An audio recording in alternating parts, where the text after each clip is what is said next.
26 de septiembre de 1954. En un pequeño pueblo francés llamado Charreville, una mujer sale de su casa como cualquier tarde otoñal. Camina entre los árboles, aún húmedos por una lluvia reciente. No hay viento. No hay ruido. Solo el crujir de las hojas bajo sus pies. En ese instante, su vida cambia para siempre. Allí, frente a ella, sin advertencia ni lógica, se encuentra con una figura indescriptible. No era humana. No era animal. Según sus propias palabras, parecía un niño metido en una bolsa de plástico. Su piel, si es que se le puede llamar así, era translúcida, de un brillo sutil como si hubiera sido cubierta por una membrana húmeda. Pero lo más perturbador eran sus ojos, dos esferas enormes, negras, insondables. Demasiado grandes para un rostro humano. Demasiado expresivos para una criatura que, según ella, nunca emitió un solo sonido. La mujer, de apellido Leboeuf, no gritó. No corrió. Se quedó inmóvil, paralizada no por el miedo, sino por algo más profundo, una certeza instintiva de que estaba ante algo no perteneciente a este mundo. La criatura tampoco se movía agresivamente. Simplemente la observó. Luego, sin más, giró su cuerpo desproporcionado y se dirigió hacia un objeto que estaba posado en el suelo, a unos metros de distancia. Lo que vio a continuación es aún más inquietante. Una máquina, plana y circular. No era un vehículo convencional. No tenía ruedas, ni ventanas visibles, ni luces. Parecía un gran disco metálico, sin costuras ni marcas. Y sin embargo, cuando la criatura se acercó, una compuerta invisible se abrió por uno de sus costados y lo dejó entrar. Todo en silencio. Todo como si el aire mismo se hubiera detenido. Entonces ocurrió lo más impactante. El disco comenzó a elevarse. No con un ruido de motores ni una explosión de energía. No. Solo un suave silbido, como el sonido del viento al pasar entre los árboles. Despegó en dirección noreste, dejando atrás una atmósfera cargada de electricidad, un olor metálico en el aire, y huellas. Sí, huellas físicas, tangibles, en el suelo donde antes reposaba. Las autoridades locales fueron alertadas casi de inmediato. Se dirigieron al sitio con peritos y gendarmes. Y efectivamente, encontraron marcas circulares en la tierra, comprimida con una fuerza inexplicable. No había señales de quemaduras, ni restos metálicos, ni elementos que sugirieran una farsa. Solo un terreno alterado por algo que claramente había estado allí. ¿Pero qué era exactamente?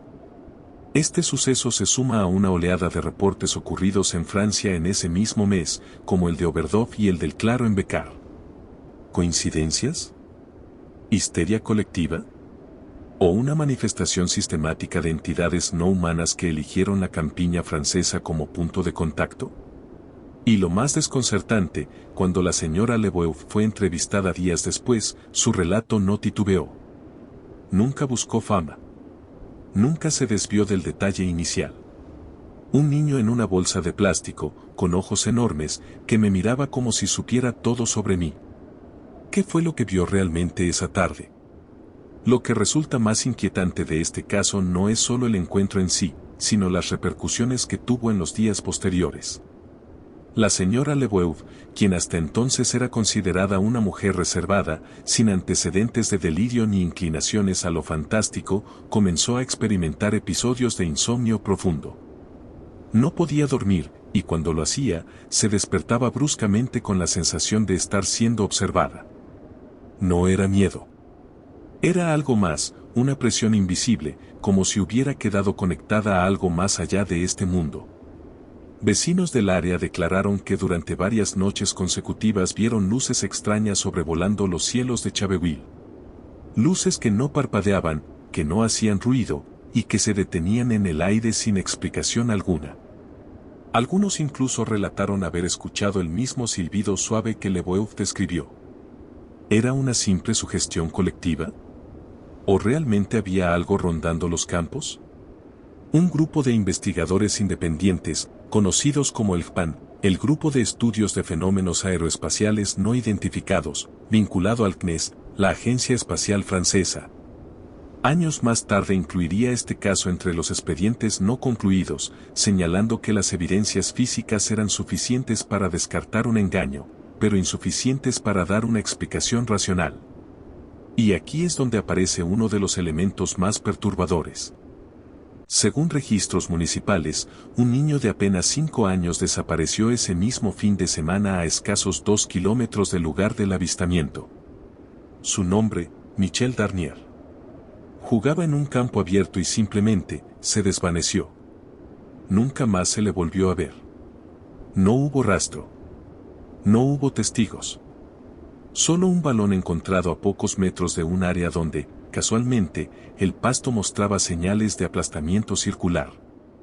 Las autoridades nunca hicieron conexión oficial entre ambos sucesos. Pero en los informes policiales, archivados bajo clave confidencial, hay una nota escrita a mano por un agente, ¿y si el niño del encuentro era Michel? Esta nota, olvidada por años, fue redescubierta por un investigador francés en 1996, quien reabrió el caso desde una perspectiva distinta. ¿Es posible que la señora Lebeuf no haya visto a un ser extraterrestre, sino algo mucho más inquietante? ¿Y si lo que describió como un niño en una bolsa de plástico era en realidad una distorsión visual, un intento del cerebro humano de dar sentido a una forma imposible de entender? ¿O incluso, una forma transformada de alguien que ya no era del todo humano? No es la primera vez que en encuentros cercanos del tercer tipo se describen seres pequeños, de aspecto infantil, pero con ojos desproporcionadamente grandes y comportamiento que roza lo robótico. Tampoco es la primera vez que tras un encuentro se reportan alteraciones en la memoria, sueños perturbadores e incluso casos de desapariciones. Y ahora te lanzo esta pregunta, ¿qué harías tú si, caminando entre los árboles, te toparas con algo que no puede ser nombrado, que no tiene una explicación terrenal y que simplemente te observa? En los días posteriores al encuentro, el pequeño pueblo de Chaveville se sumió en un estado de silencio denso.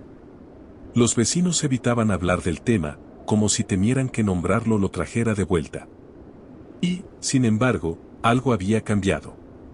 Animales domésticos comenzaron a actuar de forma extraña. Gatos que no volvían a casa.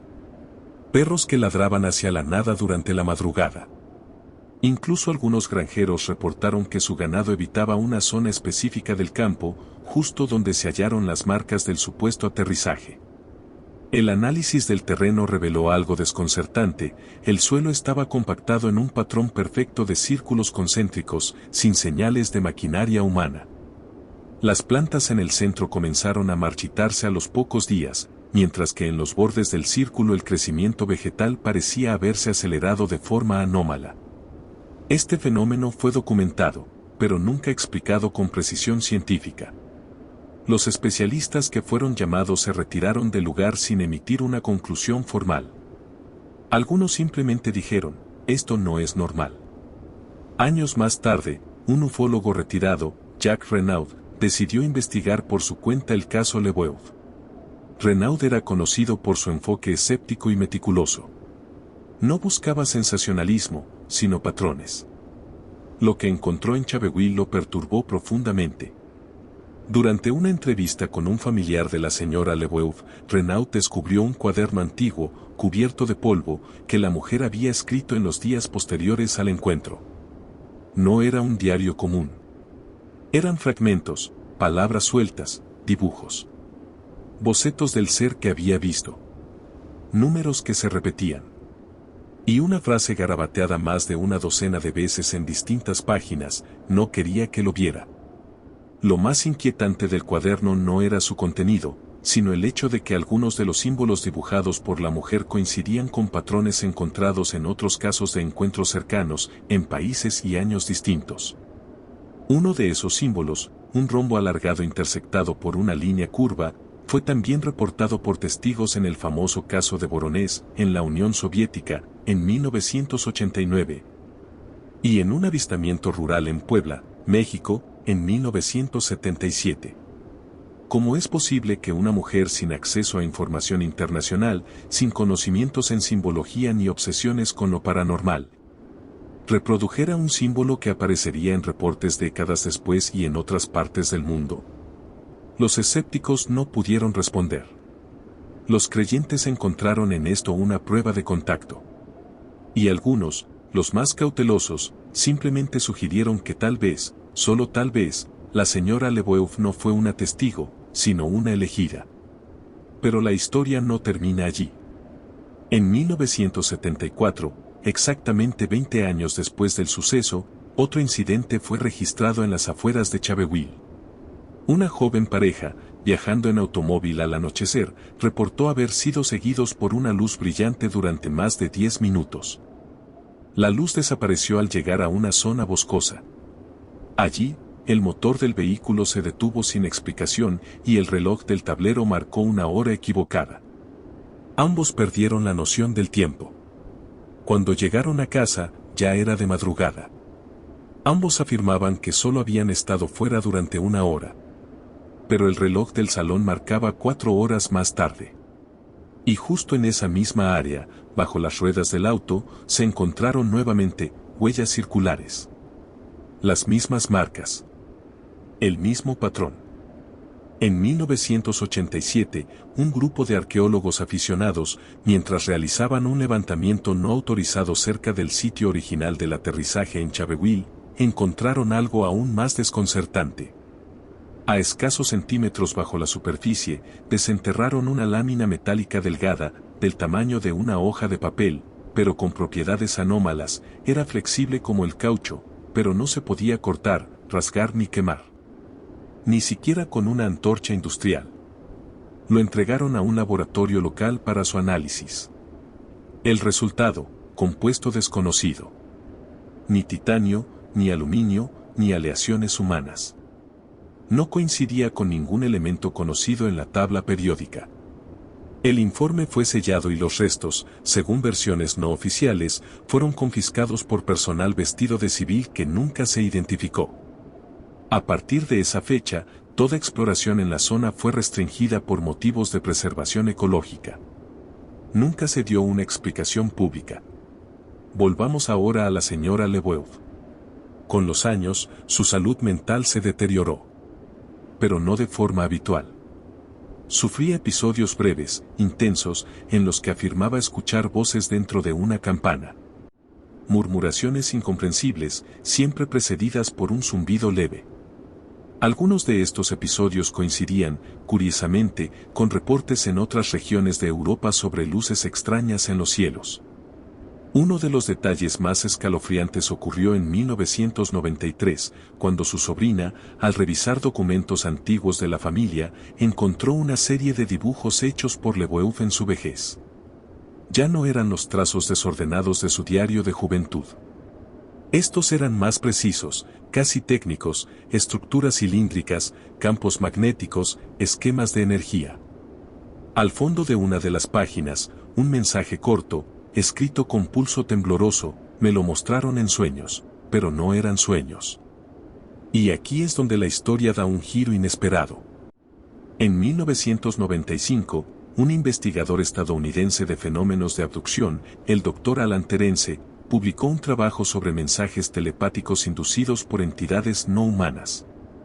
En su recopilación de casos, encontró múltiples testimonios en los que las víctimas afirmaban haber recibido conocimientos tecnológicos a través de sueños repetitivos, a menudo acompañados de visiones de estructuras complejas. Uno de los esquemas que publicó era casi idéntico al que Leboeuf había dibujado años antes, sin conocer inglés, sin contacto con la ufología internacional y desde la soledad de su casa en Chaveville. ¿Coincidencia? ¿O una señal más de que ciertos individuos, tras el contacto, desarrollan habilidades o percepciones que no pueden explicarse mediante ciencia convencional?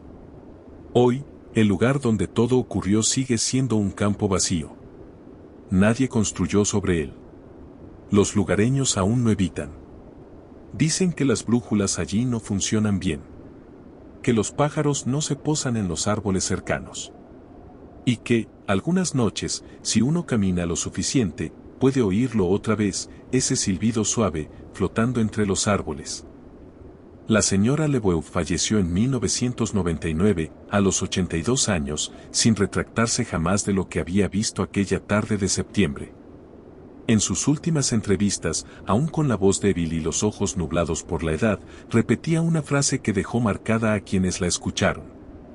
Era real. Estaba allí. Y no estaba solo. Con el paso de las décadas, el caso fue perdiendo visibilidad. Se volvió una nota al pie en los libros de ufología francesa. Pero para quienes han seguido cada pista, cada símbolo, cada testimonio vinculado, este encuentro en Chaveville representa algo más que un simple avistamiento. Es una grieta en la realidad. Un recordatorio de que, quizá, estamos siendo observados, no con hostilidad, sino con una curiosidad tan antigua como el propio universo. Y lo más escalofriante es que la criatura que vio a aquella mujer no hizo daño. No intentó comunicarse. Solo apareció y desapareció. Como si no fuera su primera visita. Como si conociera el terreno. Como si ya hubiese estado aquí antes. Y si fue así, ¿cuántas veces ha vuelto sin que lo sepamos? De septiembre de 1954. Una fecha aparentemente común en el calendario europeo. Sin embargo, en la ciudad francesa de Perpiñán, un joven estudiante de bachillerato se convertiría en protagonista de uno de los encuentros más desconcertantes jamás documentados en el sur de Francia. Lo que este adolescente vivió aquella tarde cambiaría su estabilidad mental para siempre y dejaría preguntas aún sin respuesta entre los investigadores del fenómeno ovni. Según su propio testimonio, el estudiante se encontraba caminando por una zona rural cercana a la ciudad cuando algo en el paisaje captó su atención de forma abrupta. No fue un sonido. No fue una figura humana. Fue la presencia de un objeto circular, inmóvil, posado sobre el suelo, como si hubiera descendido sin hacer ruido alguno. La forma del objeto no se asemejaba a nada conocido por el joven. No era un avión. No era un globo meteorológico. No tenía hélices ni ventanas visibles. Era simplemente un disco metálico, con una superficie opaca que reflejaba débilmente la luz del atardecer. El muchacho se acercó unos metros, con la confusión dominando su curiosidad. Fue entonces cuando, ante sus propios ojos, del costado del objeto se abrió una compuerta. De allí emergieron dos figuras pequeñas, con movimientos coordinados, casi mecánicos. Medían poco más de 1 metro. Llevaban trajes ajustados, de una sola pieza, que brillaban con un tono plateado opaco. No hablaban. No emitían sonidos. Solo caminaban unos pasos sobre el terreno, observando su entorno como si recopilaran información. El estudiante se quedó inmóvil, paralizado.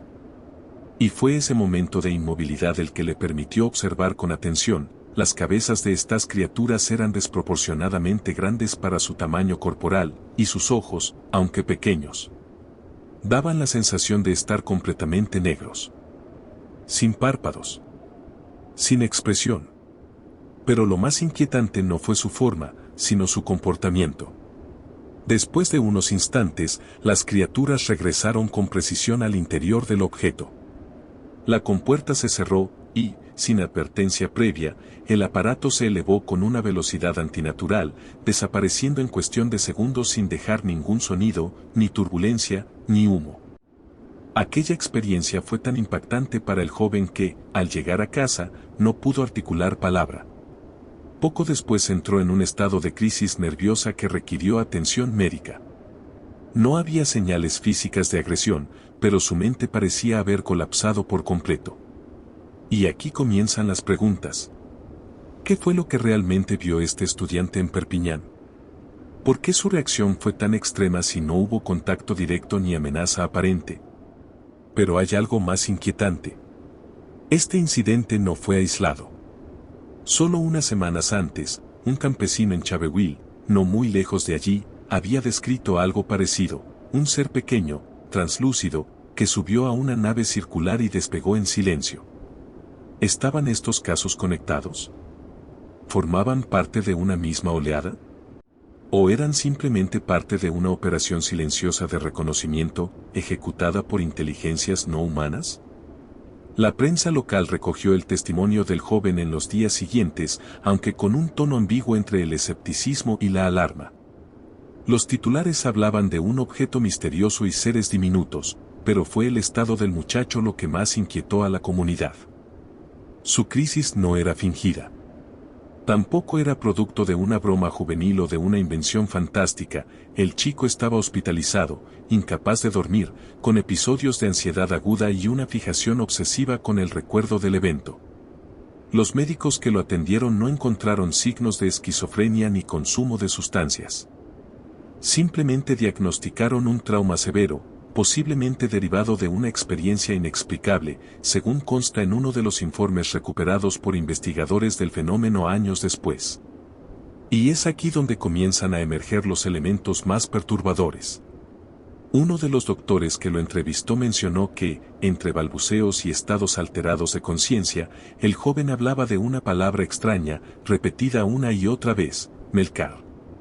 Nunca la había escuchado antes. No aparece en su entorno familiar, ni en su entorno escolar. ¿Fue ese término algo que escuchó durante el encuentro? ¿O una especie de eco mental implantado por los seres? Algunos ufólogos sostienen que estas palabras, aparentemente sin sentido, suelen estar presentes en casos de encuentros cercanos del segundo tipo, como fragmentos de comunicación telepática o simbólica. Pero más allá del término en sí, lo que más llamó la atención fue el patrón. Durante esa misma semana, en otras regiones de Francia, Montlucon, Bayona, Tulle, se reportaron incidentes similares, objetos circulares avistados en tierra, pequeños seres observando brevemente el entorno. Y luego una retirada silenciosa. En uno de esos casos, una pareja aseguró haber visto a los mismos seres con trajes que parecían fundirse con la atmósfera, caminando por un viñedo antes de desaparecer. ¿Estaban estas criaturas cartografiando zonas rurales francesas? ¿Recopilaban muestras de la tierra o analizaban comportamientos humanos en regiones menos urbanizadas? La oleada de 1954 en Francia ha sido una de las más estudiadas por investigadores serios, como Aimé Michel, Jacques Vallée y más recientemente Jan Sider. Todos ellos coinciden en algo: esa cadena de avistamientos no puede explicarse como simples alucinaciones colectivas. Los testigos eran personas de distintos contextos: niños, campesinos, militares, ingenieros. Pero la descripción de los seres, las naves y el comportamiento era, en muchos casos, casi idéntica. Y el caso de Perpiñán no solo encajaba perfectamente en este patrón, sino que destacaba por el efecto devastador que tuvo en la psique del testigo. El chico nunca volvió a la escuela. Fue retirado por sus padres, quienes se rehusaron a dar entrevistas. Se mudaron poco tiempo después. El archivo médico desapareció por años, y solo fue recuperado tras una solicitud de un grupo de estudiosos del fenómeno en los años 80. Y sin embargo, el relato sobrevivió. Porque hay algo en la historia que resuena con fuerza incluso décadas después: un objeto posado sobre la Tierra, dos seres que parecen salir de otra realidad, y un joven que no volvió a ser el mismo. Si todo fue una alucinación, ¿por qué coincidía con otros relatos casi calcados? Si fue real, ¿qué hacían esas criaturas en Perpiñán aquella tarde de septiembre? Y si siguen viniendo, ¿cuántos otros encuentros han sido silenciados por el miedo, la incredulidad o la manipulación? El misterio se intensifica cuando comparamos el caso de Perpiñán con otros expedientes olvidados de la misma temporada. En Cisternes-la-Forêt, una mujer declaró haber visto una esfera flotante del tamaño de un automóvil, y junto a ella, dos seres de baja estatura, con cascos redondeados y movimientos pausados. Según su testimonio, los seres se desvanecieron justo antes de que la esfera se elevara verticalmente a gran velocidad. Lo desconcertante es que muchos de estos testigos no se conocían entre sí, vivían a cientos de kilómetros de distancia y, sin embargo, describían entidades similares, pequeños, de aspecto casi infantil, con cabezas desproporcionadas y, sobre todo, completamente indiferentes a la presencia humana. ¿Acaso sabían que no serían comprendidos? ¿O simplemente ejecutaban una rutina que nada tenía que ver con nuestra presencia? Los escépticos argumentan que estos relatos se explican por histeria colectiva o influencia mediática. Pero en 1954, los medios de comunicación no tenían el alcance que tienen hoy. Muchos pueblos apenas contaban con un periódico local. Y el fenómeno no era aún una moda. Además, el patrón psicológico es el mismo. Tras el encuentro, los testigos no buscan fama, buscan refugio. Como el estudiante de Perpiñán, muchos terminan con secuelas emocionales, terrores nocturnos o, en casos extremos, amnesia parcial. Pero aún más perturbador es lo que reveló el terreno del avistamiento días después. Un grupo de curiosos, alertados por la historia del joven, se acercó a la zona del supuesto aterrizaje. Allí encontraron una depresión circular en el césped, de unos 2 metros de diámetro. La hierba estaba quemada, pero no como por fuego, sino como si hubiera sido secada desde el interior, sin rastros de hollín ni combustión superficial. Uno de ellos, un ingeniero jubilado, tomó muestras del suelo y notó algo inquietante: el campo magnético local parecía alterado. Las brújulas se comportaban de forma errática justo sobre el área afectada, y se restablecían apenas uno se alejaba unos pasos. ¿Podría esto ser una prueba física del aterrizaje? ¿O simplemente un fenómeno natural que coincidió con una alucinación? Y si fue un aterrizaje real, ¿por qué elegir una zona tan cercana a una ciudad? ¿Fue un error? ¿Una misión de observación? ¿O una forma deliberada de mostrarse y desaparecer? Durante años, este caso fue apenas una nota al pie en los archivos de ufología francesa.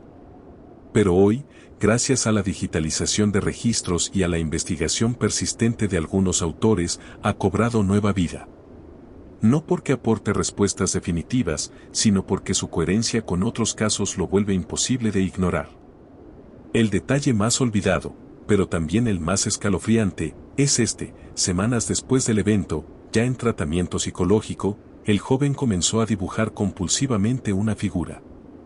Siempre la misma, un círculo con 3 líneas rectas en su interior, formando una especie de tridente invertido. Ni sus padres ni sus maestros entendían el símbolo. No lo había aprendido en clase. No figuraba en libros escolares. Pero investigadores modernos lo han asociado con representaciones arquetípicas halladas en pinturas rupestres del Paleolítico, y también con marcas encontradas en piedras cerca de zonas de otros supuestos aterrizajes. ¿Es posible que esas entidades hayan dejado huellas simbólicas en la psique humana durante milenios? El símbolo trazado por el joven, ese círculo con 3 líneas internas, no era solo una manifestación obsesiva. En al menos otros 4 casos documentados durante la oleada de 1954, testigos afirmaron haber visto emblemas similares en los fuselajes de las naves o en el interior de sus visiones. Algunos lo describieron como una especie de logotipo, otros como una marca de origen desconocido, grabada sobre la superficie metálica del objeto. Aquí entra en juego una posibilidad perturbadora. ¿Podríamos estar ante un lenguaje simbólico universal? ¿Un sistema de identificación que estas entidades utilizan entre ellas o con nosotros, sin que lo comprendamos del todo? Investigadores como Jacques Vallée han teorizado que los encuentros con entidades no humanas no deben leerse de forma literal, sino como una interfaz simbólica. Una suerte de teatro que se manifiesta de forma que nuestra mente pueda procesarlo, aunque sea de manera imperfecta. El caso de Perpiñán, con su carga emocional y simbólica, parece encajar perfectamente en esta hipótesis. Pero hay más. En los años 80, un periodista independiente que investigaba el suceso encontró algo inesperado: el registro escolar del joven desapareció de los archivos oficiales. La escuela donde estudiaba seguía operando, pero cuando se solicitó su expediente como parte de una investigación civil sobre salud mental y fenómenos anómalos, no había ningún rastro de su existencia. Ninguna matrícula. Ninguna calificación. Ninguna constancia de inscripción. Como si alguien se hubiese encargado de borrar cuidadosamente todo lo que pudiera confirmar la identidad del testigo. ¿Fue una acción voluntaria de la familia para protegerlo? ¿O hubo intervención externa para silenciar el caso? Hay testimonios, anónimos, que aseguran haber visto a hombres bien vestidos preguntar por el joven días después del incidente, ofreciendo dinero a cambio de silencio. No llevaban insignias. No decían su nombre. Solo tenían una cosa clara: querían que el caso no llegara a la prensa nacional. Este patrón de intervención externa, de supuesta censura, coincide con lo que ya exploramos en el expediente anterior sobre los hombres de negro, figuras sombrías que aparecen justo después de avistamientos importantes, siempre con el mismo objetivo: desinformar, intimidar, borrar. Entonces, ¿también en Perpiñán hubo una operación de encubrimiento? Y si es así, ¿por qué tanto interés en un solo testigo? ¿Qué fue lo que este chico vio realmente? ¿Qué lo volvió tan valioso o tan peligroso? Muchos años después, una fuente no verificada, presuntamente un médico que participó en el tratamiento del muchacho, declaró bajo condición de anonimato que, tras meses de terapia, el estudiante relató un fragmento de lo que entendió durante el encuentro. Según él, las entidades no solo lo observaron, lo escanearon. Dijo haber sentido una especie de descarga de imágenes en su mente, como si una máquina invisible intentara capturar sus recuerdos, emociones y algo más. Una de esas imágenes quedó grabada en sus sueños: un planeta azul, muy similar al nuestro, pero con 2 lunas en el cielo nocturno y un mar que brillaba con luz propia. ¿Una proyección inducida? ¿Un recuerdo implantado? ¿O un mensaje cifrado sobre el origen de los visitantes? Este tipo de experiencias, visión de paisajes ajenos, símbolos recurrentes, crisis posteriores al contacto, se repiten una y otra vez en los encuentros del tipo cercano. Y sin embargo, el caso de Perpiñán conserva una atmósfera única: fue directo, breve, sin contacto físico, pero con consecuencias devastadoras y persistentes. A lo largo de los años, el caso de Perpiñán ha sido relegado al fondo de los archivos, eclipsado por encuentros más mediáticos o con evidencias fotográficas.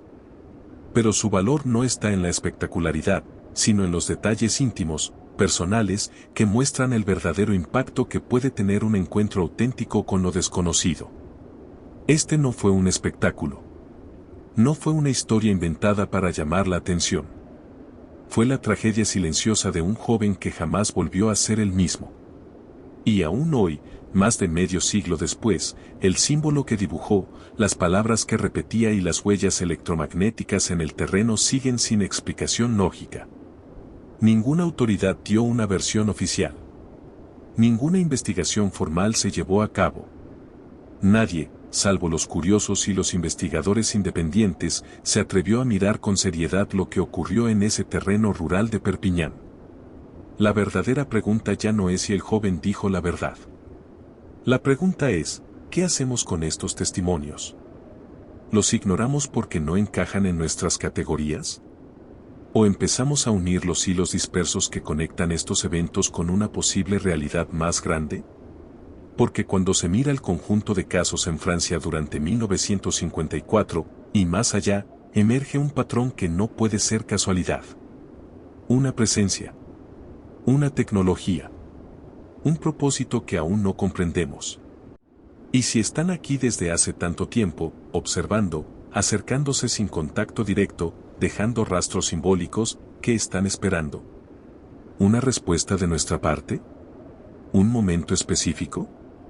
¿O simplemente están cumpliendo con una rutina que nosotros apenas comenzamos a advertir?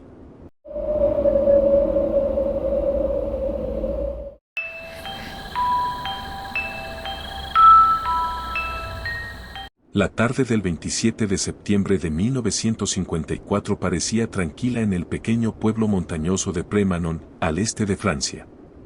Pero lo que ocurrió esa jornada cambiaría para siempre la percepción de una familia y de toda la comunidad. 4 niños, entre ellos Raymond Romand, de apenas 12 años, salieron de casa alarmados por los ladridos frenéticos de su perro. No era un simple ladrido de alerta, era un gemido desesperado, una mezcla de terror y desesperación que desgarraba el silencio del lugar. Algo no estaba bien. Apenas cruzaron el umbral, lo vieron. En el suelo, a escasos metros del jardín, descansaba un objeto extraño, de forma redondeada y dimensiones imposibles para cualquier vehículo terrestre conocido. No emitía ruido alguno, pero vibraba levemente, como si estuviera vivo. Los chicos se miraron entre sí, sin comprender del todo lo que estaban presenciando.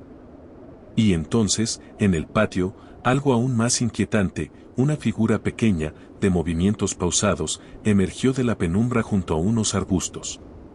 Sus proporciones no eran humanas. Los niños, sin tener otra explicación, lo interpretaron como un fantasma. No porque fuera translúcido, sino por la manera en que parecía flotar más que caminar, y por esos ojos que brillaban con un reflejo antinatural, como si absorbieran la luz. Raymond, llevado por la mezcla de miedo y valentía infantil, hizo lo que muchos harían en una situación de peligro, tomó una piedra y la arrojó con fuerza hacia el intruso.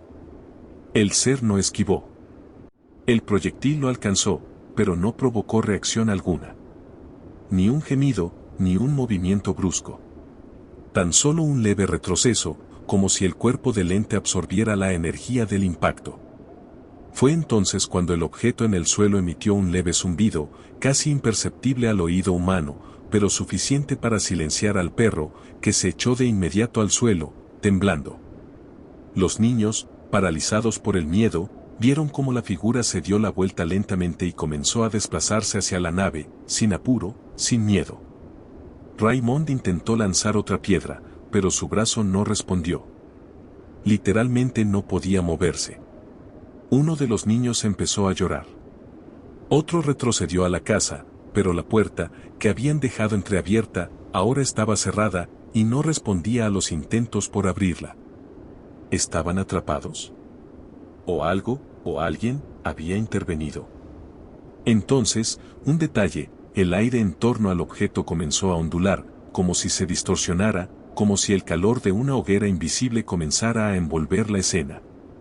El ser subió a bordo del aparato, que lentamente comenzó a elevarse sin emitir sonido alguno.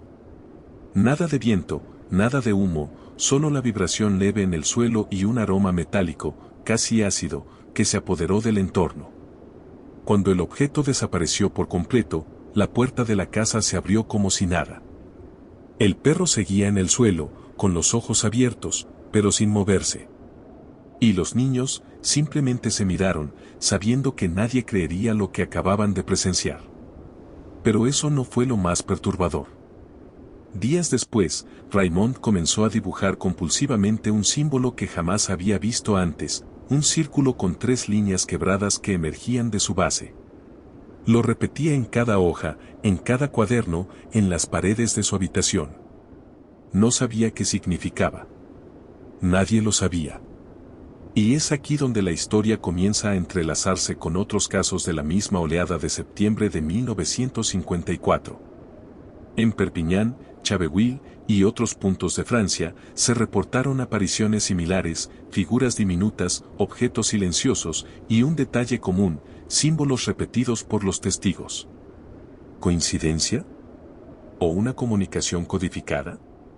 Si quieres seguir explorando con nosotros más casos como este, suscríbete y activa las notificaciones. Hay muchos más misterios que aún nos esperan. ¿Quién era ese ser? ¿Por qué no reaccionó ante la agresión? ¿Qué relación tenía con los símbolos que comenzaron a aparecer por toda la región? ¿Fue una advertencia o un simple accidente de presencia? El fenómeno no terminó con la desaparición del objeto volador. En los días posteriores al incidente, la familia Romand notó que las plantas del jardín donde el artefacto había estado posado presentaban una extraña quemadura en forma circular. No era fuego, ni hielo. Las hojas se tornaron negras desde el borde hacia el centro, como si algo invisible las hubiese corroído lentamente. Las flores se marchitaron sin explicación y la tierra misma adquirió una tonalidad grisácea, árida, como si algo la hubiese succionado desde dentro. Los vecinos, al enterarse de lo ocurrido, comenzaron a especular. Algunos hablaban de espíritus. Otros, de tecnologías militares secretas. Pero había quienes susurraban una palabra que en 1954 comenzaba a circular con creciente frecuencia: extraterrestres. Raymond, el niño que arrojó la piedra, comenzó a mostrar un comportamiento extraño. No solo dibujaba símbolos de manera obsesiva, también hablaba en sueños. Su madre, aterrorizada, lo escuchó repetir una secuencia de palabras en un idioma que ella no reconocía. Algunas noches, él se levantaba dormido, caminaba hasta el jardín y se quedaba de pie mirando el mismo punto donde había estado el objeto, como esperando que regresara. Los médicos no supieron explicar su conducta. Tampoco el leve zumbido que algunos aseguraban escuchar cerca de la casa cada noche, justo antes de la medianoche. Los más escépticos culparon al trauma. Pero los más observadores notaron que otros niños del pueblo también comenzaron a tener sueños similares. Y luego vinieron los apagones. Durante varias noches, sin razón aparente, la electricidad en el barrio desaparecía durante exactamente 7 minutos. Ni más, ni menos. Lo curioso es que esto solo ocurría en la cuadra donde vivía la familia Romand. Las compañías eléctricas no encontraron ninguna falla técnica. A pesar de los reportes, no había cables dañados, ni transformadores sobrecargados. Todo indicaba que algo externo estaba interfiriendo. Un día, Raymond dibujó un mapa. Un mapa que representaba una zona boscosa cercana al pueblo, pero con detalles que ni siquiera los adultos conocían. Señaló un punto, y dijo que el hueco estaba allí. Cuando sus padres le preguntaron qué significaba eso, solo respondió: allí bajaron antes. Y volverán. Intrigados y preocupados, algunos vecinos decidieron acompañar al padre de Raymond a explorar esa área. No encontraron nada evidente, salvo por una pequeña depresión circular en el terreno, perfectamente simétrica, cubierta de un musgo rojizo que nadie supo identificar. Tomaron una muestra y la llevaron al laboratorio de una escuela en la ciudad de Ginebra. El resultado no era un tipo de hongo terrestre conocido. ¿Qué había visto realmente ese grupo de niños en Prémanon? ¿Un visitante solitario de otro mundo? ¿Un explorador? ¿Una entidad de origen desconocido que se desplazaba con tecnología fuera de toda comprensión humana? Lo más desconcertante fue lo que ocurrió 3 semanas después. Un periodista local que intentaba reconstruir los hechos sufrió un accidente en circunstancias sospechosas. Su coche, sin motivo aparente, se salió del camino y cayó por una pendiente. Sobrevivió, pero perdió parte de su memoria. Y cuando volvió a hablar, aseguró que justo antes del accidente había visto una figura en medio del camino. Una figura pequeña, inmóvil, y con ojos que reflejaban la luz como espejos. Nada volvió a ser igual en Prémanon. El silencio que antes era sinónimo de paz se convirtió en una carga constante. Algunos se mudaron. Otros decidieron no hablar más del tema. Pero hay algo que aún persiste en el lugar, la sensación de que fueron observados, de que hubo una presencia, y de que esa presencia no se ha ido del todo. Algunos años más tarde, cuando Raymond ya era adolescente, empezó a tener episodios de lo que los médicos de la época llamaban ausencias. Momentos en los que su mirada se perdía, dejaba de responder al entorno y parecía entrar en un estado de trance. En una de esas ocasiones, su madre relató que lo encontró escribiendo con una caligrafía completamente distinta. Letras angulosas, inclinadas, que no se parecían en nada a su escritura habitual. Consultaron a un sacerdote local, quien, al observar los escritos, pensó que podría tratarse de un caso de posesión. Pero al mostrar las páginas a un profesor universitario de Dijon, este tuvo otra opinión: se trataba de un sistema simbólico desconocido, con patrones que se repetían de forma lógica, como si se tratara de un lenguaje estructurado. Los símbolos parecían corresponderse con las posiciones de estrellas conocidas. Uno de ellos incluso coincidía con el esquema de Zeta Reticuli, una estrella binaria que más tarde sería vinculada con otros supuestos contactos extraterrestres, como el famoso caso de Betty y Bernay Hill. Pero lo curioso es que aquel conocimiento aún no había sido difundido en Francia. ¿Cómo podía Raymond conocer esos patrones celestes? Con el paso de los años, Raymond intentó continuar con una vida normal.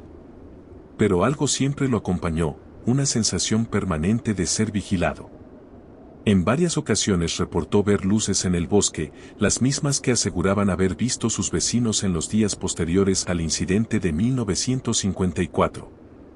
No eran luces de vehículos ni de cazadores. Se trataba de esferas flotantes, de color blanco azulado, que se desvanecían en cuanto alguien intentaba acercarse. Uno de los elementos más inquietantes de esta historia emergió en 1972, cuando un equipo de investigadores franceses del GEPA, Groupe d'études des phénomènes aériens, reabrió el caso. Entrevistaron a Raymond, a sus hermanos, e incluso a algunos de los vecinos que aún vivían en el pueblo. Lo que encontraron fue una serie de coincidencias que parecían demasiado exactas como para ser casuales. Los testimonios coincidían en que, la noche del 27 de septiembre, justo antes de que los niños salieran al jardín, el cielo se iluminó brevemente con un destello blanco que no generó sombra, pero que parecía venir de todas partes.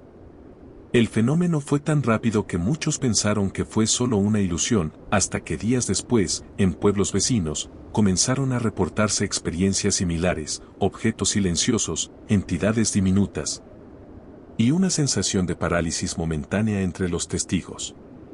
El patrón se repetía. Y lo más perturbador, las fechas también. Cada 27 de septiembre, entre las 10 y 11 de la noche, algunos habitantes de Prémanon comenzaron a reportar sueños inusuales. Despertaban sobresaltados, con la sensación de que alguien, o algo, había estado en la habitación. Un anciano que vivía cerca del bosque declaró que cada año, durante esa fecha, escuchaba un zumbido bajo en las colinas, como una respiración mecánica que salía desde la tierra misma. ¿Era posible que el fenómeno no hubiese terminado? El equipo del GEPA recolectó datos, grabaciones y análisis de campo. Pero antes de que pudieran publicar su informe final, el proyecto fue cancelado. Oficialmente, por falta de presupuesto. Extraoficialmente, varios de sus integrantes recibieron llamadas anónimas en las que se les advertía que detuvieran sus investigaciones. Uno de ellos, Pierre Laudet, envió una carta a un colega suizo semanas antes de desaparecer. En ella, escribió: lo que ocurrió en Prémanon no fue un simple avistamiento. Fue una entrada. Una apertura. Algo se activó allí. Y no estamos solos. La carta nunca fue publicada. Pero una copia anónima llegó años más tarde a un periodista de Grenoble, quien trató de investigar el caso y encontró que todos los registros escolares de Raymond habían desaparecido. Al igual que los informes médicos de sus episodios de trance. ¿Por qué borrar esa información? ¿Qué contenían que no debía saberse? Décadas después, en los años 90, un equipo de documentalistas alemanes especializado en fenómenos paranormales visitó Prémanon. Su objetivo era filmar una serie de episodios sobre los encuentros ovni más olvidados de Europa.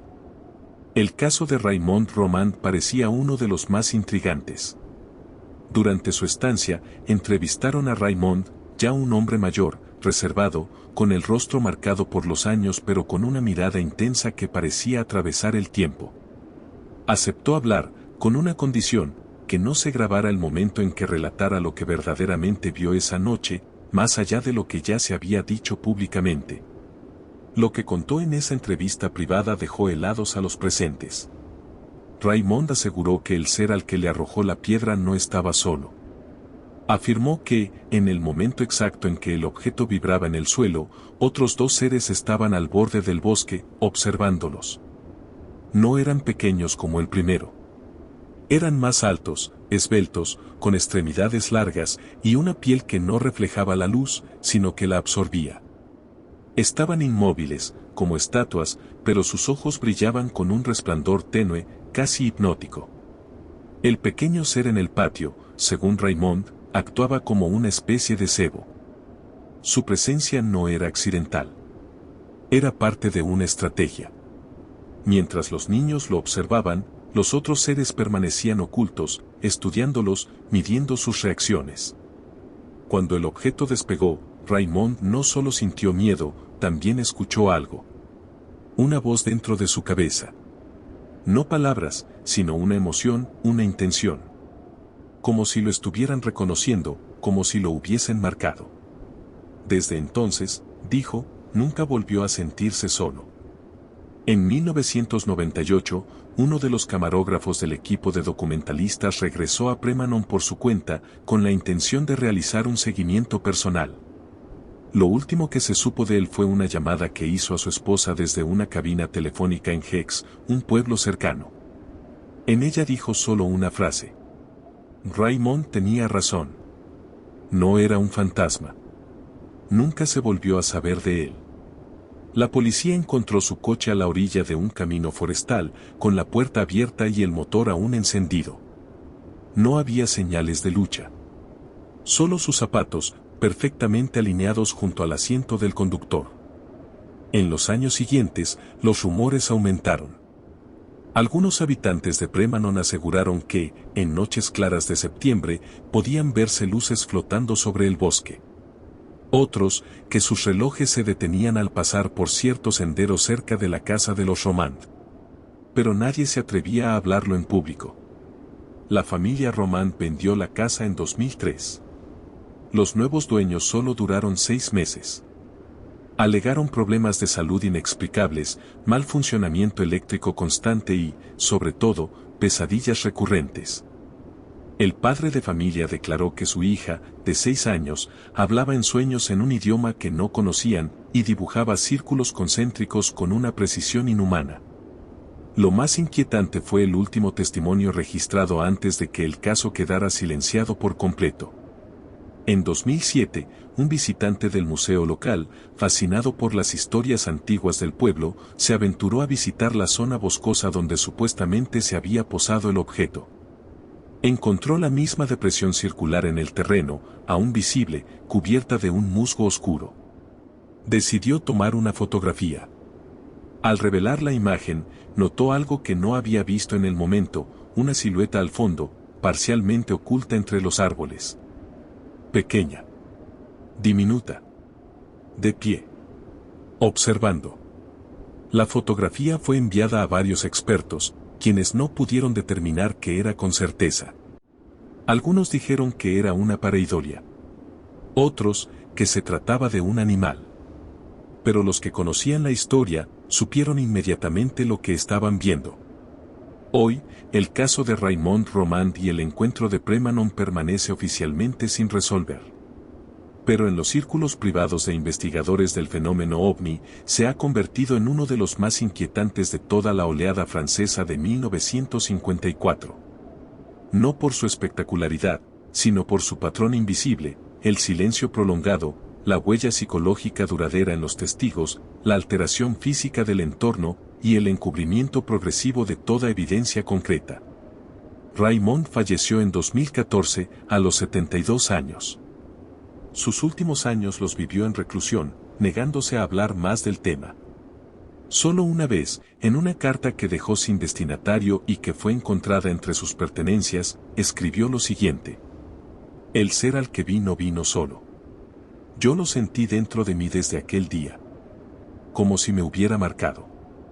Como si me llevara con él, aunque mis pies nunca se movieran. Esa carta fue destruida por su hermano, quien dijo temer que las palabras de Raymond atrajeran nuevamente aquello que lo visitó. Porque en Premanon, los ecos de aquella noche aún resuenan en los árboles, en los campos, en los sueños de quienes aún recuerdan y callan. ¿Fue este encuentro un simple malentendido entre civilizaciones? ¿Una prueba? ¿O la manifestación de una presencia que se repite cíclicamente, siempre en silencio, siempre en la periferia de lo humano? La ciencia aún no ha podido responder. Y quizás nunca lo haga. Porque el caso de Premanon no se ajusta a los moldes clásicos, no hubo comunicación directa, no hubo abducción, no hubo luces deslumbrantes ni testigos masivos. Solo 4 niños, un objeto imposible y una marca que perduró por generaciones. El 28 de septiembre de 1954, en el tranquilo poblado de Bouzaïs, Francia, un hombre se escondía entre los viñedos al caer la tarde. Su nombre, Mercier, un vinatero de toda la vida, conocido en la región por cuidar celosamente sus cultivos de uva. No era una noche cualquiera. Mercier llevaba días preocupado. Había notado que parte de su cosecha desaparecía misteriosamente durante la madrugada. Sin señales de intrusión humana, sin huellas ni herramientas, pero con racimos enteros arrancados sin dejar rastro. Aquella noche, armado solo con una linterna y su desconfianza, decidió montar guardia personalmente. Eran las 21:30 horas, y un silencio denso cubría los campos. Apenas el murmullo del viento entre las parras rompía la quietud. Mercier se mantenía oculto tras un murete de piedra, atento a cualquier movimiento. Pero lo que presenció después no era algo para lo que estuviera preparado. De repente, una intensa luz descendió del cielo en completo silencio, posándose a escasos 50 metros de su escondite. No era un helicóptero, ni un dron, ni nada que se pudiera comparar con un aparato terrestre. Era una masa luminosa, compacta, flotante, que proyectaba destellos anaranjados sobre las hileras de vid. El vinatero se quedó petrificado. Su corazón latía con tal fuerza que creía que lo delataría. El objeto no emitía sonido alguno, pero su sola presencia parecía alterar el entorno. La brisa se detuvo, y los sonidos del campo se extinguieron por completo. En ese momento, ocurrió lo impensable. De aquella esfera de luz emergieron 3 figuras. Medían poco más de 1,5 metros. Sus cuerpos eran delgados, de extremidades alargadas, y sus movimientos parecían casi coreografiados, como si cada paso estuviera calculado milimétricamente. Lo que más aterrorizó a Mercier fue que, a pesar de su extraña morfología, parecían conscientes de su presencia. Las criaturas se desplazaron alrededor del viñedo, deteniéndose cada tanto para tocar las plantas con un pequeño instrumento brillante que parecía absorber parte del follaje. Mercier no podía moverse. Sentía sus músculos entumecidos por el miedo, como si una fuerza invisible lo hubiese paralizado. No podía gritar, no podía correr. Solo podía observar en estado de completo terror. Entonces, una de las figuras se volvió directamente hacia él. Fue lo último que vio antes de que todo se volviera negro. Perdería el conocimiento por completo, como si lo hubieran desconectado de la realidad con un simple gesto. No supo cuánto tiempo pasó. Podrían haber sido segundos o quizás horas. Cuando abrió los ojos nuevamente, la luz había desaparecido. Las criaturas, también. El aire había vuelto a moverse y los grillos cantaban otra vez. Pero algo había cambiado. Cuando Mercier logró ponerse de pie, sus piernas temblaban. Caminó con dificultad hacia el lugar donde la masa luminosa había descendido. El suelo estaba caliente. Las hojas de los viñedos más cercanos estaban secas, quemadas en los bordes. Una línea curva, ligeramente marcada, delimitaba un área de unos 5 metros de diámetro. No había cenizas ni restos visibles del objeto, pero sí una anomalía: el aire aún vibraba ligeramente, como si el espacio mismo estuviera alterado. Intentó gritar, pero su voz salió ahogada. Una sensación de irrealidad se apoderó de él, como si lo que había presenciado fuera un sueño inducido. Pero no lo era. Al mirar a su alrededor, notó otra cosa que le heló la sangre: varios racimos de uvas habían desaparecido por completo, incluso los más altos, los que ningún ladrón sin una escalera podría alcanzar. Y no había huellas, ni pisadas, ni rastro alguno de presencia humana. Al amanecer, completamente alterado, Mercier corrió al pueblo para relatar lo sucedido. Algunos lo escucharon con escepticismo, otros con miedo. El médico local dijo que había sufrido una crisis nerviosa, posiblemente por el estrés de las pérdidas en la cosecha. Pero Mercier insistía. No había bebido, no estaba cansado, no tenía fiebre ni alucinaciones. Lo que había visto era real. Lo sentía en la piel, lo recordaba con cada parpadeo. El caso no tardó en llegar a oídos de las autoridades. 2 gendarmes visitaron la finca y encontraron exactamente lo que Mercier había descrito: un área circular de terreno seco, con plantas marchitas y uvas faltantes. Sin embargo, su informe final fue ambiguo. Posible actividad humana, escribieron. Nada sobre luces, ni seres. nada que pudiera provocar alarma. El informe fue archivado, y el caso, enterrado bajo capas de incredulidad. Pero el pueblo no olvidó. En las semanas siguientes, otros agricultores comenzaron a hablar en voz baja. Había quien decía haber visto destellos extraños sobre los campos. Algunos perros aullaban sin razón en medio de la noche. Una niña aseguró que había soñado con los hombres luminosos que se llevaban las cosas dulces del mundo. Y en la taberna del pueblo, los ancianos bajaban la voz cada vez que alguien mencionaba la palabra Mercier. Lo más inquietante ocurrió exactamente una semana después. A la misma hora, y en la misma parcela, el suelo volvió a vibrar. Esta vez, Mercier no estaba allí para verlo. Había abandonado su casa y se había refugiado con unos primos en la ciudad cercana de Châteauroux. No volvió a dormir solo. No volvió a hablar del tema. Sin embargo, el misterio persistía. ¿Qué buscaban esas criaturas en los viñedos? ¿Por qué uvas? ¿Por qué en ese lugar remoto de Francia? Y sobre todo, ¿por qué se presentaron ante Mercier como si lo supieran todo de él? Los días siguientes fueron un torbellino de rumores, silencios incómodos y miradas desconfiadas. Algunos decían que Mercier había perdido la razón. Otros juraban haber visto luces similares en dirección a Le Grand Fertre incluso años atrás, pero que nadie había querido hablar del tema. El silencio en torno a estos eventos no era casual. Era el tipo de silencio que nace del miedo ancestral, ese que nos impide nombrar lo que no entendemos.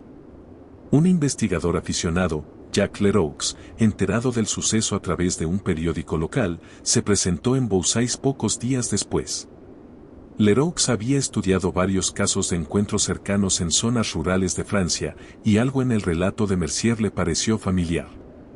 Con su cuaderno de notas, un medidor de radiación portátil y una cámara antigua colgada del cuello, recorrió la finca y entrevistó a los pocos vecinos que se animaron a hablar.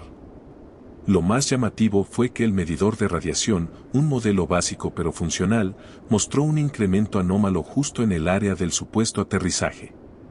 No era un nivel peligroso, pero sí superior al fondo habitual de la zona.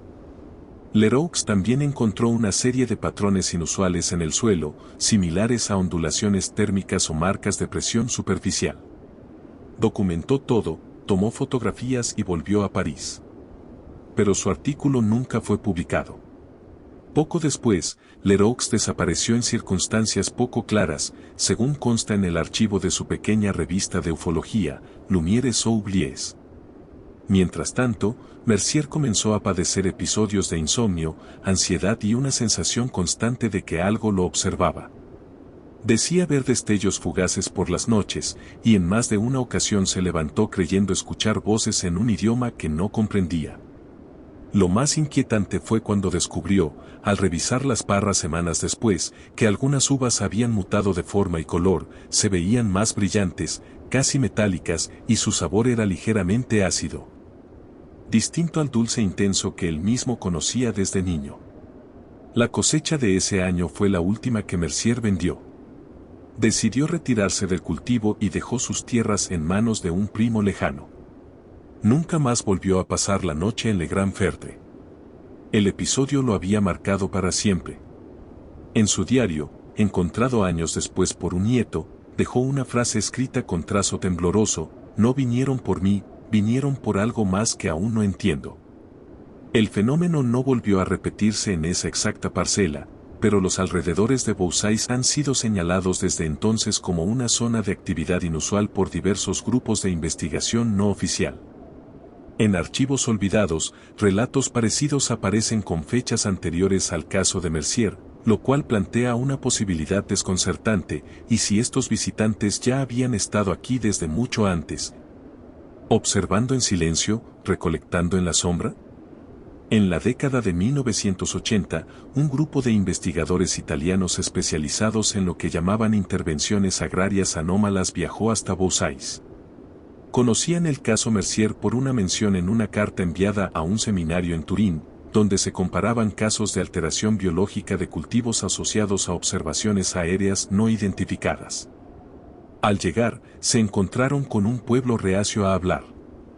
El caso se había vuelto una especie de leyenda local, un tabú silencioso que dividía a quienes creían y quienes preferían olvidar.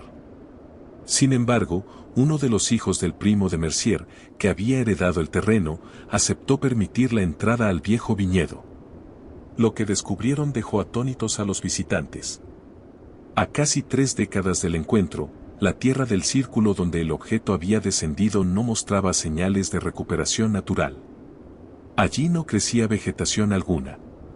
Ni pasto. Ni maleza. Nada. Un fragmento circular de muerte en medio de campos fértiles. Y lo más desconcertante, al usar un magnetómetro, detectaron una leve distorsión magnética en el centro del círculo. Como si algo invisible siguiera ahí, anclado a la tierra. Los italianos tomaron muestras, grabaron videos y regresaron a su país. El informe quedó archivado como caso Bouzais 28 de septiembre de 54. Nunca fue publicado abiertamente. Algunos dicen que fue por falta de pruebas concluyentes. Otros, que fue censurado por contener datos sensibles. La verdad permanece oculta, igual que los motivos reales de aquella visita del cielo. En 2007, un periodista francés llamado Alain Duret, especializado en desapariciones rurales y fenómenos liminales, publicó un breve artículo en el que sugería una conexión entre el caso Mercier y una serie de desapariciones inexplicables de ganado en departamentos vecinos, ocurridas en los mismos días del suceso. Curiosamente, todas las desapariciones se dieron en un radio de menos de 30 kilómetros alrededor de Bouzais. Las autoridades nunca encontraron restos de los animales ni señales de robo humano. Simplemente desaparecieron. Duret especuló que lo ocurrido en el viñedo no fue un accidente. Que Mercier presenció algo que estaba destinado a pasar desapercibido. ¿Que se cruzó con una operación de recolección? ¿De estudio? ¿De algo más? Los patrones se repetían. Zonas aisladas. Testigos únicos. Memorias fracturadas. Y una constante, el silencio posterior. Y no era el único patrón. El 27 de septiembre, apenas un día antes del caso de Bouzais, al otro lado del país, en un pequeño pueblo llamado Prémanon, 4 niños vivieron una experiencia extraordinaria. Salieron al oír los ladridos desesperados de su perro y encontraron en su patio una figura pequeña, luminosa, a la que confundieron con un fantasma. Uno de ellos le arrojó piedras. Días después, comenzaron a suceder cosas extrañas, zonas quemadas, símbolos en el suelo, y sueños repetitivos con una presencia que volvía cada año. ¿Fue coincidencia? ¿O parte de una serie más amplia de eventos ocurridos en la misma franja temporal? Lo que une a Bouzais y Prémanon no es solo la proximidad de fechas o el silencio posterior. Es la sensación de que algo invisible se mueve entre nosotros desde hace tiempo, observando desde las sombras, eligiendo con precisión cuándo y dónde manifestarse. En ambos casos, los testigos eran personas comunes, sin razones para inventar historias ni buscar atención. Y, sin embargo, lo que vivieron los transformó para siempre. Mercier no volvió a ser el mismo. En sus últimos años de vida, evitaba cualquier conversación sobre aquella noche, pero a veces, al mirar fijamente las nubes, murmuraba palabras que su familia no lograba entender. Como si en su interior aún resonaran fragmentos de algo que nunca pudo procesar del todo. El viñedo permanece ahí. Abandonado, pero intacto. El círculo donde nada crece aún se distingue desde el aire, como una cicatriz que la tierra se niega a cerrar. Algunos investigadores creen que esas zonas son puntos de entrada o extracción, ventanas entre dimensiones. Otros opinan que se trata simplemente de residuos energéticos de tecnología no humana, aún activa, aún presente. La pregunta es inevitable, ¿por qué eligen lugares así? ¿Qué buscan? ¿Acaso están recolectando algo más que uvas? Quizá el caso de Mercier sea solo una pieza más en un rompecabezas que no hemos terminado de ver completo. Y si miramos con atención los registros históricos, descubriremos que los campos, las fincas, los animales y los niños han sido visitados muchas más veces de lo que estamos dispuestos a aceptar.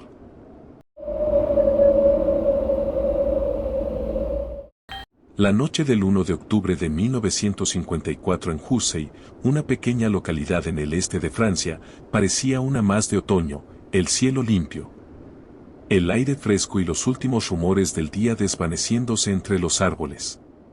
Pero para dos jóvenes habitantes del pueblo, esa fecha quedaría grabada en su memoria para siempre. Todo comenzó poco después del anochecer. Caminaban juntos por las afueras del poblado, charlando bajo la tenue luz de la luna, cuando de pronto, un resplandor blanco en el cielo interrumpió su conversación.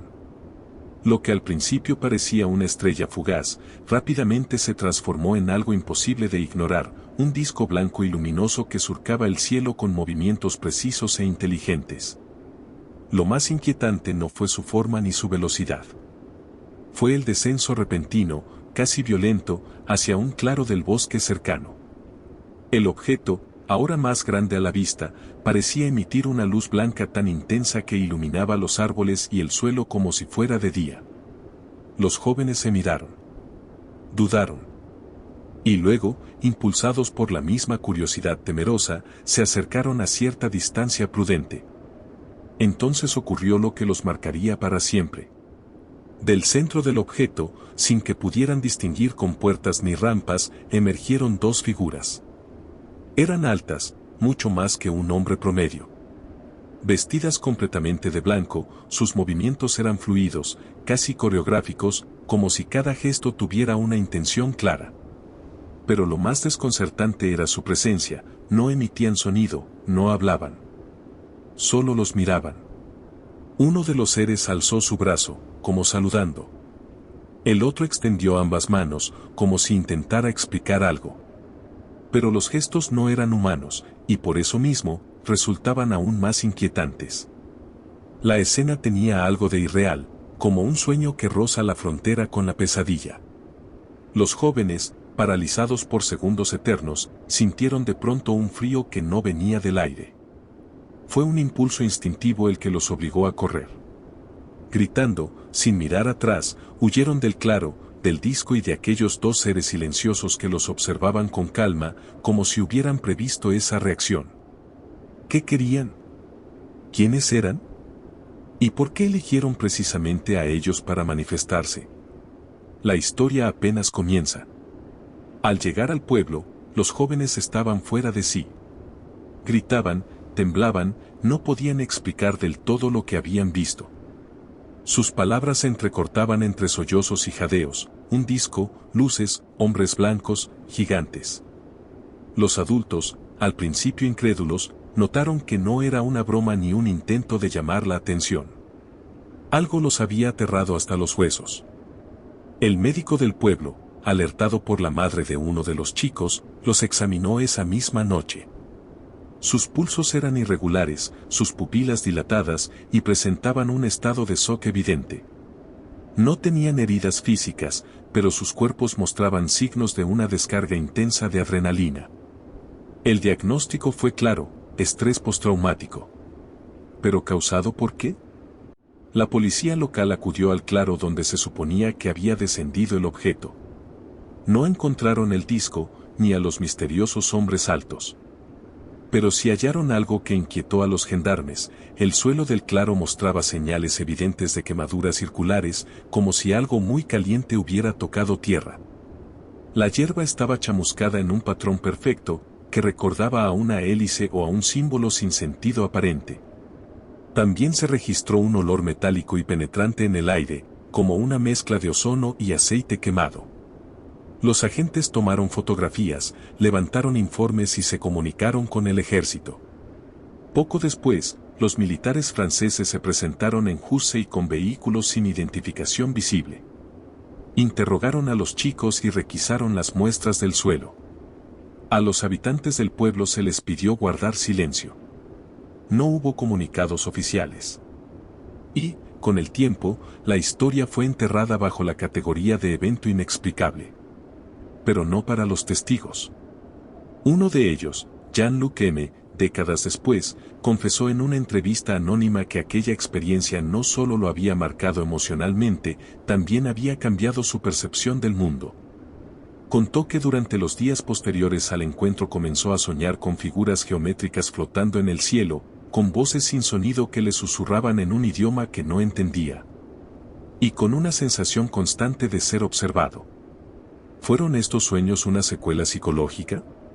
¿O indicios de una comunicación que no se limitaba al plano físico?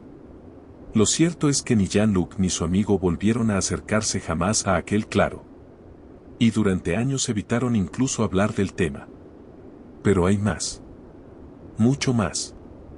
Porque ese mismo día, el 1 de octubre de 1954, se reportaron otros 3 avistamientos similares en distintos puntos de Francia. Todos con descripciones parecidas: discos blancos, descensos bruscos, seres altos vestidos de blanco intentando comunicarse mediante gestos. ¿Coincidencia? ¿Una oleada? ¿Una operación cuidadosamente planeada? A veces, los encuentros más simples esconden la red de conexiones más profunda. Y este no fue la excepción. A la mañana siguiente, los rumores ya se habían esparcido por todo Hussey.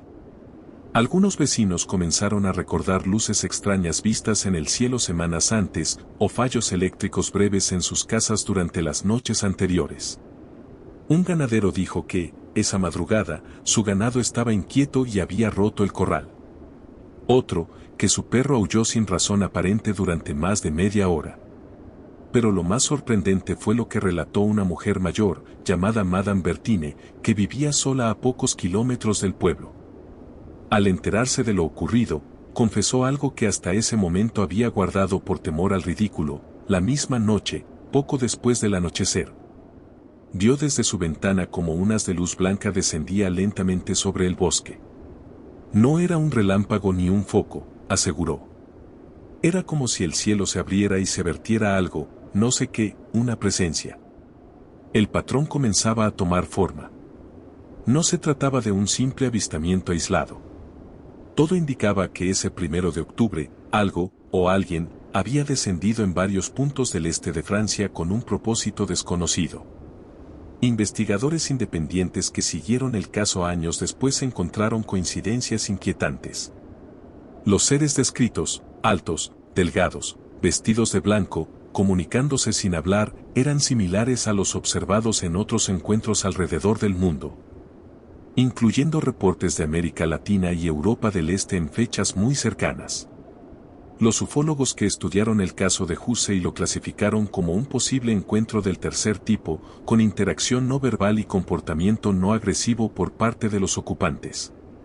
Señalaron que el intento de comunicación mediante gestos sugería no solo inteligencia, sino un conocimiento previo de los humanos, como si esperaran una reacción, como si supieran exactamente lo que hacían.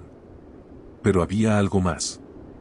Uno de los puntos más inquietantes fue revelado en una investigación publicada en los años 80.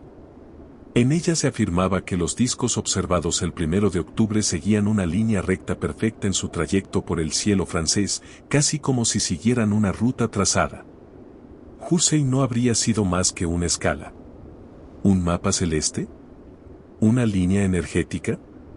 ¿Una especie de itinerario de reconocimiento? Y justo en el punto medio de esa línea, un pueblo llamado Prémanon también reportó un caso enigmático solo días antes. ¿Recuerdas? Fue allí donde 4 niños se enfrentaron a un pequeño ser al que confundieron con un fantasma. ¿Era acaso el mismo tipo de entidad, proyectada con formas distintas según la percepción de cada testigo? Es aquí donde la sospecha se vuelve inevitable.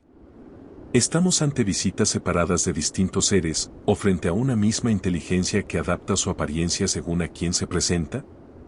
Antes de continuar, si este tipo de encuentros te genera la misma inquietud y fascinación que a nosotros, te invitamos a unirte a esta comunidad de investigación y misterio. Suscríbete a Noren, Expedientes Extraterrestres y activa las notificaciones. Porque lo que viene, solo se vuelve más extraño. Y ahora, volvamos al caso. Porque el elemento más perturbador de Hussey aún está por revelarse. Durante semanas, los jóvenes de Hussey no lograron retomar su vida con normalidad. No solo por el miedo que les había provocado el encuentro, sino por un sentimiento que no sabían cómo explicar, una especie de vacío extraño, como si les faltara algo desde aquella noche. Jean-Luc, en particular, comenzó a manifestar episodios de sonambulismo. Su madre lo encontró varias veces caminando en la madrugada hacia el bosque, siempre en dirección al claro del incidente, con los ojos abiertos pero sin conciencia de lo que hacía. Lo inquietante es que, en cada uno de esos episodios, Jean-Luc repetía una misma frase en voz baja: ils arrivent, están llegando, están llegando. Cuando se le interrogaba al día siguiente, no recordaba nada. Pero la frase quedó grabada en la mente de todos los que lo escucharon. Un investigador privado, Jacques Renaud, quien había seguido decenas de casos ovni en la región desde principios de los años 50, se interesó profundamente por el expediente de Hussey. Entrevistó a los chicos, recopiló testimonios de vecinos y, sobre todo, trazó una cronología con los avistamientos registrados en esa semana. Descubrió algo que aún hoy no tiene explicación. Todos los avistamientos, no solo en Hussey, sino también en Prémanon, Perpignan, Chaveville y Bouzaise, ocurrieron exactamente a las 21:40 horas, hora local. Ni un minuto antes ni después. En diferentes días, diferentes lugares, pero siempre a la misma hora. ¿Coincidencia astronómica? ¿Coordinación deliberada? ¿Un tipo de alineación que desconocemos?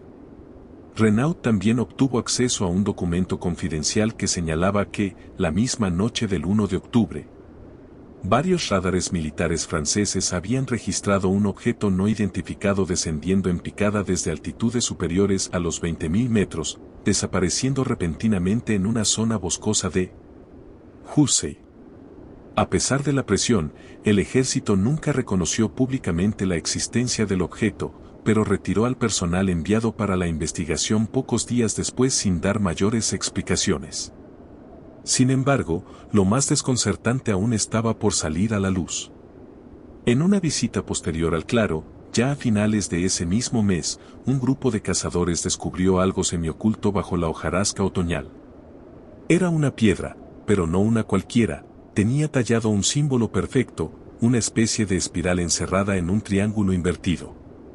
No pertenecía al folclore local ni a ninguna cultura conocida en la región. Los aldeanos, asustados, pidieron que se retirara. Pero cuando volvieron al sitio para hacerlo, la piedra ya no estaba. Y entonces surgió una teoría tan perturbadora como fascinante: ¿fue aquel encuentro una simple visita, o la instalación de un marcador, una baliza, una especie de firma en nuestro territorio?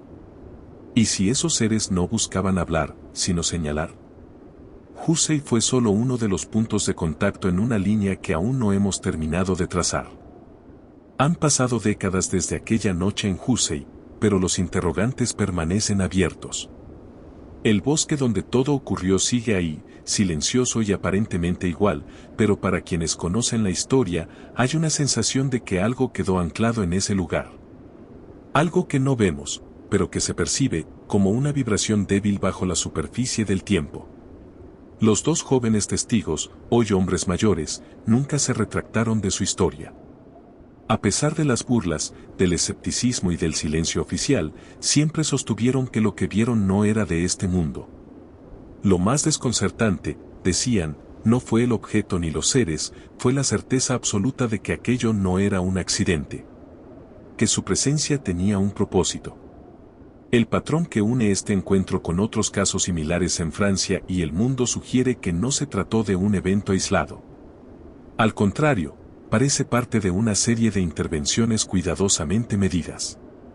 El uso de gestos en lugar de palabras, la elección de testigos jóvenes, la aparición de símbolos inexplicables, todo indica una forma de contacto primitivo, deliberadamente dosificada.